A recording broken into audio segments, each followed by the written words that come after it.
seconds away on Studio 5 from the wrestling ring. Welcome to CFSM, Cars for Single Moms. To the big screen, the Heartbreak Kid, Shawn Michaels, is here with a look at his new movie.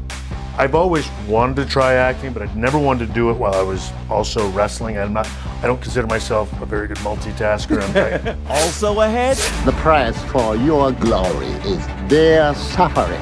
A look at Martin Scorsese's film, Silence. It will render you speechless. The themes are fascinating to me, and they feel very vital and urgent for the times we're in. Plus, I'm Puerto Rican, but only speak a little bit, no habla. Life lessons on the road to becoming the next big star in the rap game. With hip-hop legend Jermaine Dupree in Studio 5, starting now.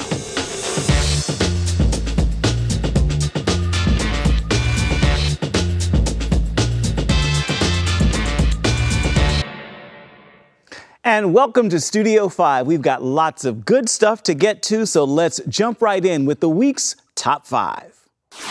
At number 5, Kendrick goes gospel. I've been through a whole lot. Trial, tribulation, but I know God. Satan wanna put me in a bow tie. Hip-hop's Kendrick Lamar says his next album will focus on God. Everybody looking at you crazy. What you gonna do?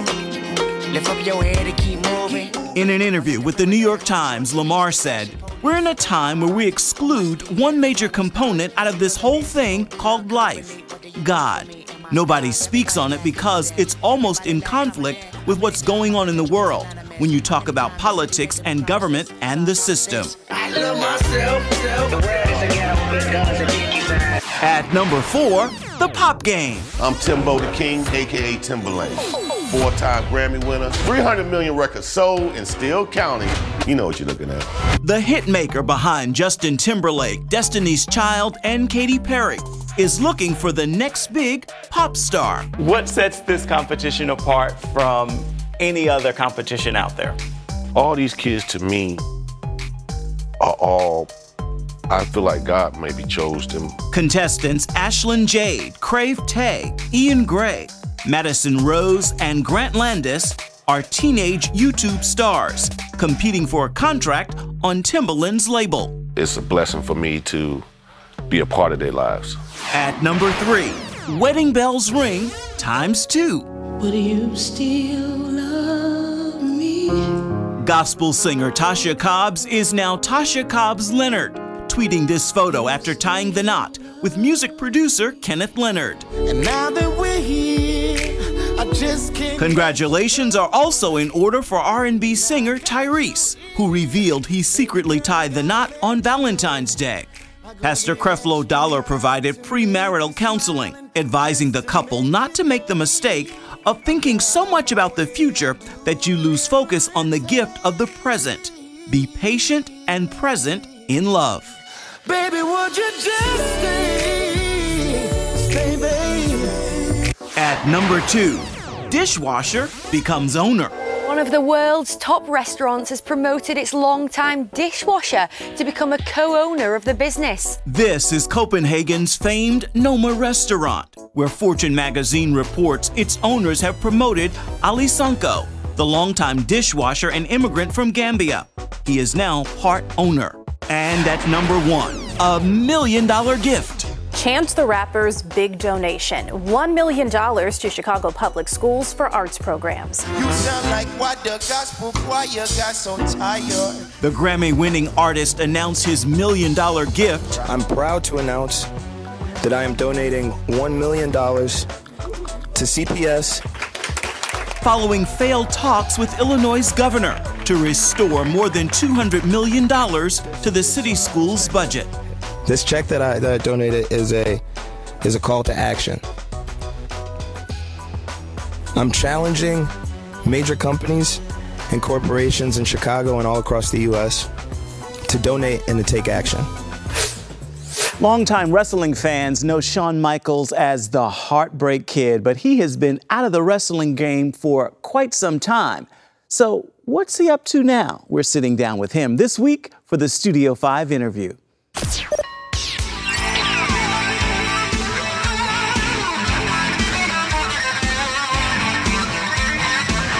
You Haven't wrestled now for how long? Coming up on 7 years. Okay. Any thought of going back? No, not if I can help it. Good deal. How did you come to the resurrection of Gavin Stone? They always try to pay something. Why don't you come over there? No. Didn't you know who did it? Yeah, exactly. We don't want the credit. I jumped at the chance. I thought it was incredibly interesting. And of course, I've always wanted to try acting, but I'd never wanted to do it while I was also wrestling. I don't consider myself a very good multitasker. I like to be able to focus on one thing at a time. And certainly it was a faith-based movie. It's one of those things where, again, as a believer, things you believe happen for a reason. I've never acted before, but I'm willing to serve the Lord in whatever way you see fit. I am one of those people I am guilty of, drives my wife crazy. Creatively, artistically, things that interest me, I will do it. It's never been, honestly, that's what drove me to wrestling. It was only, so many years into wrestling that it became a line of work where you could actually make a living. And have a future. And along the journey, it got big and worldwide, but it didn't start out that way, and that wasn't what drew me to it. So it is. I've learned over the years that the good Lord has put in me a sort of weird. I call it an artsy fartsy type, aspect to where things that that I know that I'll enjoy. It's not something that I have to really make a living at or get paid for. And I feel like if it's done for the right reasons and is meant to be, that stuff will come in time if it's Absolutely. meant to be. They say do what you love and the money will come. It will come indeed. So how difficult was it to make this transition to play this particular character? Well, the one good thing is that Doug and I did have a lot in common. Our journeys to faith were similar. So from that standpoint, again, I was very comfortable in it. But I'm known as the wrestler guy, and so to be able to step into another role, to allow that to flow through you naturally. But then still be able to convince the audience that you are no longer Shawn Michaels, which I think is, again, it's all those challenges that intrigue me and what I enjoyed about the process. And so clearly it's always up to the people that watch the movie about whether I did a good job, but I do know that I really liked it. I really enjoyed it. And certainly if people, make the decision that I have done a good job, and the offer were to come up again, I would certainly do it. You mentioned this character's journey of faith and your journey of faith. How would you describe your journey of faith? Rough. Certainly. Until I came to the Lord, the journey wasn't easy. Again, it's in some ways it is a bit of that cliche story to where you experience all sorts of worldly success and success in your line of work, but personally, there's a huge void. What is not cliche about it is that my coming to Christ, it's now a public thing because I've told people the story, but it was nothing that ended up on the front page of a local newspaper or a mugshot or anything like that. It was a very personal experience in our home with our son and with my experience of being a husband and a father and seeing that I was failing at that and that bothering me to the core. And ultimately realizing that there needed to be change. And it's funny how you can have an awareness,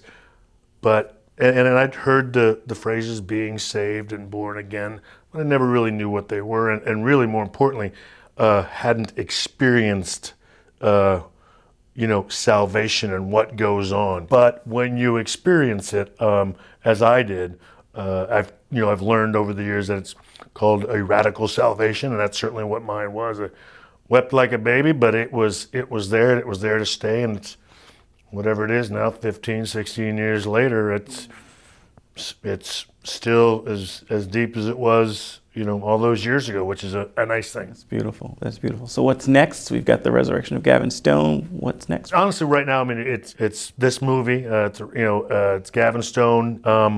And we'll see. You know, honestly, I'm at a stage in my life where I don't want to push any doors open. I'm sort of, you know, I'm being still and knowing that He is God, and letting Him open the doors that He wants me to walk through. I retired because I wanted to help my wife raise our children. That's what's always next for me, first and foremost. You know, I do appearances. I still go back for the WWE, do some things here and there. So I don't know. It is whatever the good Lord has for me, and me welcoming that and going from there. Still ahead on Studio 5. Andrew, straight ahead of you, please. Andrew Garfield stars in a film raising big life questions. What does it mean to live a life of true faith? Does the internal life of faith have to match up with external showings? A look at silence is up next. Martin Scorsese is a brilliant filmmaker. His latest work, Silence, I've seen it and I can tell you it will render you speechless. In case you haven't seen it, here's your first look. Our Lord said to them, "Go ye into the whole world and preach the gospel to every living creature." My life was inextricably involved with religious thought, religious action, the embracing of it, the denial, the embracing again, all this over the years. Every one of these themes, I should say, affected most of the pictures I made, and it led to, let's say, Raging Bull, and led to Temptation of Christ, which led to Silence. That's not possible. Father Ferreira risked his life to spread our faith all over Japan. Nagasaki was kind of known as the Rome of the East because it spread Catholicism, spread Christianity, spread so rapidly. And so you have a government that doesn't like that, that starts to feel like they can't see themselves or they're losing their history and wants to reclaim it, and are completely justified to behave how, you know, whatever means are at their disposal to accomplish that, and even if that means killing people or persecuting people. And I think that's sadly very relevant still. The moment you set foot in that country, you step into high danger.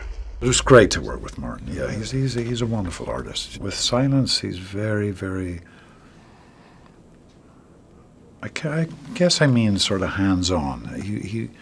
He created a very, very special atmosphere on set, which was, and the backbone of that was silence. He wanted quiet from everybody, and that was quite intimidating to have a crew of, 75 to 100 people, all being quiet and just focused on the scene that you're about to do, It was the perfect environment in order to go into this story, to the subject matter of questing after faith, the nature of faith, the nature of doubt and faith being hand in glove with each other, which I believe they are. The price for your glory is their suffering. It's too dangerous. We asked for this mission. For me, when you're dealing with subject matter that has such a philosophical and religious impact, and you're trying to understand it, or at least trying to be immersed in it, to begin to understand it, then that keeps you going, because that affects your life. It isn't like you make a film and then, you live life a different way. It all comes together. So I've been very fortunate that some of the pictures I made have helped me try to sort out things in my own life. Our mission here is more urgent than ever. We must go find Father Ferreira. This is in your hearts, and both of you. Yes. And I must trust God has put it down. Still ahead. Good to meet you, Nova. Let's go and put this magic together. Studio 5 has an inside look at the reality competition to become the next big rap star with hip-hop legend Jermaine Dupree. I'm Puerto Rican, but only speak a little bit, no habla. Shorty only speaks Spanish, so I'm like Benacama. As soon as she approached, we had a connection like Wi-Fi. Switch it up, know the name. Nova the youngin' that's crushing any competition in my way. I'm getting paid, but the real me never gonna change. Word of Jermaine and Jay, money anything, Nova. Nova's rap started out going at the ladies. He was being a little smooth. To me, that's okay. That's not a true introduction, but I think it's dope that Nova hit us with the bilingual flow off the top to let us know that he's Puerto Rican. That was Nova. He is one to watch in a clip of The Rap Game, a show where mega producer Jermaine Dupree searches for the next big teen rap star. And joining us right now to talk about the third season are Jermaine Dupree and Nova. Thank you, gentlemen, for being here. Thanks for having us. Glad to have you. So, the show is in its third season. Why is this such a hit, you think? Because it's an education, and it's something that's not offered anywhere else on TV.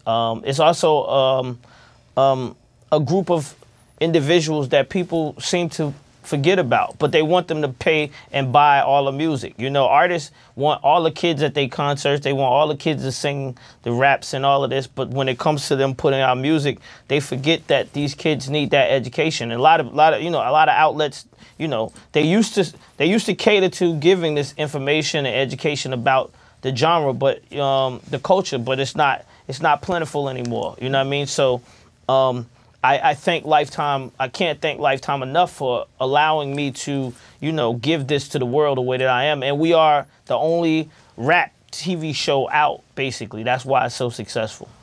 Well, Nova, how does it feel? You are sitting next to a living legend in the hip-hop industry, to work with him and to compete in this. Yeah, it's amazing. This is my guy, Jermaine Dupree. You know, ever since I knew about the show, I felt like I was destined to be on it. And it's great working with JD on the show. It's basically a dream come true, you know, being able to do what I want to do with somebody so powerful in the music industry. Jermaine, you seem to have a bit of a history and reputation for identifying young talent, including some of the mentors on the show. What's the secret to seeing what's a hit inside them? Really just, you know, like I said, it's something that I learned about me at a very early age. Criss Cross basically instilled this in me to understand that I can see things, and if I move on what I see, they can be successful. And that's basically what I just started doing in the industry. I did that with Criss Cross, then I did it with The Brat, then I did it with Escape, then I did it with Jagged Edge, and then I did it with Bow Wow, and then I kept doing it with, you know, I did it with Usher. I noticed what it was that I had, that God had given me, and that's a gift to actually see things and try to carve them into being the best that they could actually be. I never actually change people. You know what I mean? You know, I have them do something that is within them already. Nice. I'm not telling you to change. Matter of fact, a lot of times I tell artists to do things that they do themselves that they don't even realize that they did. I just see it, and I say, you know what? Remember that time when you did blah blah blah blah? You should do that again. And it's crazy because a lot of people need that in their life. They need people to remind them of things that they do. Because a lot of people do a lot of good things, but they overlook it trying to get to. You know, you think you got to do something different every day. Nice. You know what I mean? You think you got to do something different all the time, right? And it's just like me with these suits, right? I used to put a suit on every once in a while, but then I started noticing how the women talk to me a little differently. You know what I mean? If you notice that the women talk to you different when you put a suit on, then you're going to put it on every time. You know what I mean? So tuxedo effect. That's how I go. I mean, but really that's what it is. It's just like, you know, you got to pay attention to the little flashes that happen in life. And I'm the person that captures those and pays attention to it and says, you know what?